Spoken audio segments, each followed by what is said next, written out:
Логарифм теңдеуді шешу үшін біз алдымен логарифмдерден құтыламыз. Ол үшін жерде логарифм азайту, логарифм y тең 1 деген сөз азайту болған кезде бөлінеді. Ал 1 дегеніміз, логарифм 1 дегеніміз ол 10-ға тең. Яғни былай жазамыз. X бөлінген y тең 10. Ал логарифм x қосылған логарифм y тең 3. Бұл жерде логарифмнан құтылу үшін x көбейтілген y. Яғни логарифм қосу болған кезде көбейтеміз. Ал 3 дегеніміз ол 1000.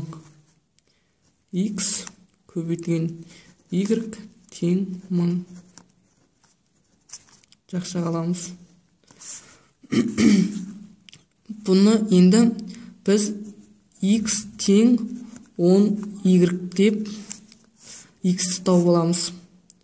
Бұл x-ті тауып алған соң, мына жердегі x-ке орнына апарып қоямыз. 10y көбейтілген y тең 1000.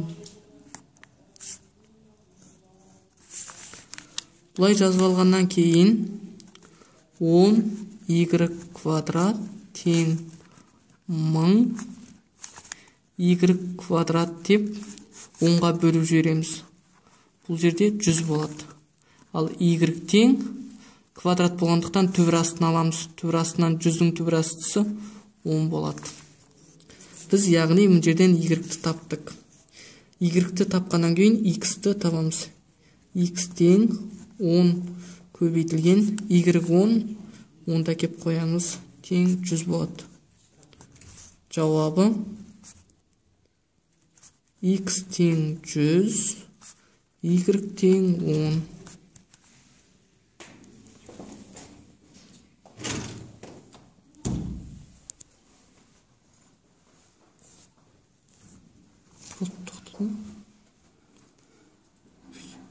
Тоқтап тұр. Тоқтап қана тұр. Мына жерден қатесің. Мынаны жақша қаламыз дейсің, жақша емес, жүйе қаламыз дейсің. Жүйе қаламыз. Қате етті. Тағы нәрсе. Мына жерден қосқан кезде. Жоқ, көбейткен кезде бөлем, азайтқан кезде бөлеміз. Мына жерде негізі формасын түсіндіре тұру керек. Мына жерде былай жазу керек. Логарифм